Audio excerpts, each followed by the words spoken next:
Everyone, let's talk about Bitcoin and income inequality. Well, the first thing to understand about income inequality is actually central banks are the primary thing that drives income inequality. And the reason for that is when central banks do their money printing, which is what they specialize in, when central banks do their money printing, the people that it hurts the most are the people that live on cash and save in cash. So if you think about this, if you are middle or high income, you can afford assets.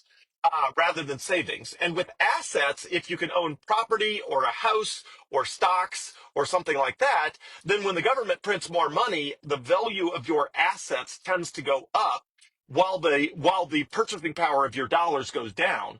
But if most of your net worth is in assets rather than in cash, it hurts you a lot less than the people who have most of their assets in cash. So if you think about it, the people who are hurt most by central government money printing are the people who have the least assets. And those with the least assets are typically sitting on cash and they're trying to save up in cash, but the harder they try to save in cash, that cash continues to lose value. And most of the places around the world, the money they use is much higher inflation than the U.S. dollar. So the U.S. dollar inflation is typically between 4% and 7%. And it's actually higher than that if you adjust it to measure it the way a more fair measurement than the government uses. But by the government's measure, it's usually in the ballpark of at least 3%, if not sort of 4% to 9%. But in a lot of parts of the world, inflation is 40%, 50%, 100%, meaning your money's losing value at a rate of a couple percentage points a week. So imagine how hard it is to get out of poverty when you never have enough money to buy an asset that you can then store your value in that asset.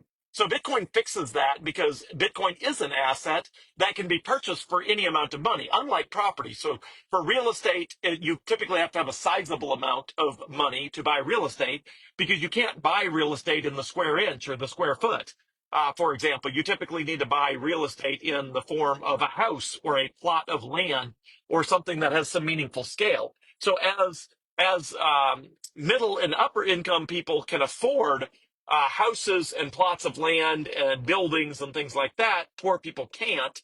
And so rich and middle and upper income people have an ability to shield themselves from inflation in a way that others do not have the ability to.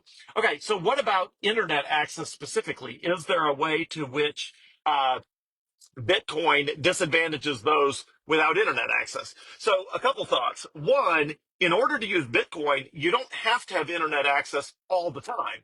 You just have to have internet access or some sort of cellular access while you're transacting. But even if you live in a very remote part of the world where you're only able, you've got, even in the poorest parts of the world, you can get your hands on some sort of a phone of some sort. And Bitcoin can actually work with just a regular cell phone. You can actually do Bitcoin transactions on a regular cell phone, even though in the Western world everybody uses a smartphone. You can make it work on a regular, effectively a dumb phone. But if you think about it, it can be as simple as somebody going sort of into town or down the mountain to a village that has a satellite internet connection on Starlink, which is pretty much universal now, Elon Musk's internet network, and they can save in Bitcoin. And, every week or two or three or five, they can go and they can buy a little bit more Bitcoin. And that Bitcoin will always be waiting for them. And anytime that they want to cash in on it, to start a business or buy a piece of property like a house or something like that, that Bitcoin is waiting for them. So Bitcoin is the great equalizer as it comes to income inequality. And fiat currencies, fiat meaning made up currencies like the US dollar that are not backed by anything, are the greatest driver of income inequality because again, they debase and devalue the money that the poor are using while inflating the value of assets like real estate and stocks. And so, again, if you have real estate and stocks, then you ride the wave of the inflation up because the inflation carries the value of your assets up as well. Not as well as, something like Bitcoin would, but it's still much better than if you're living paycheck to paycheck, or if all you have is cash under your mattress and the government's constantly devaluing your cash. In a world with universal Starlink and universal technological access, I don't think there's a single place on the entire planet where Bitcoin is not a better savings technology than their next best alternative. Because their next best alternative is probably their local currency, and their local currency is probably inflating by 50 to 100% a year. So if it seems bad that, well, not everybody has universal access to, to internet. First, it does not have to be high speed. Bitcoin does not need high speed internet.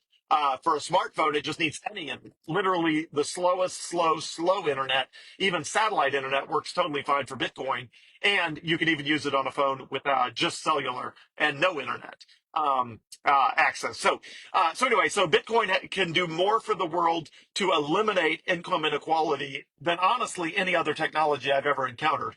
It could do more for income inequality than the best efforts on even education, because education is just so hard to get to the people who need it, and it is so expensive to get to the people who need it. So certainly you could use things like education to help eliminate income inequality, but it's not as effective, universal, and high leverage as people switching to a Bitcoin standard as far as income inequality. And as far as income inequality as well, the fastest thing we can do to lower income inequality is get more people on Bitcoin. The faster that poor people adopt Bitcoin, the sooner they can insulate themselves from inflation.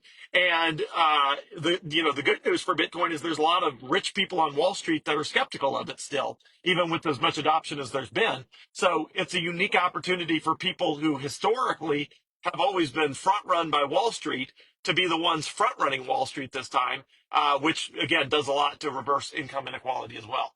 So hope that helps on that front. Hopefully I'll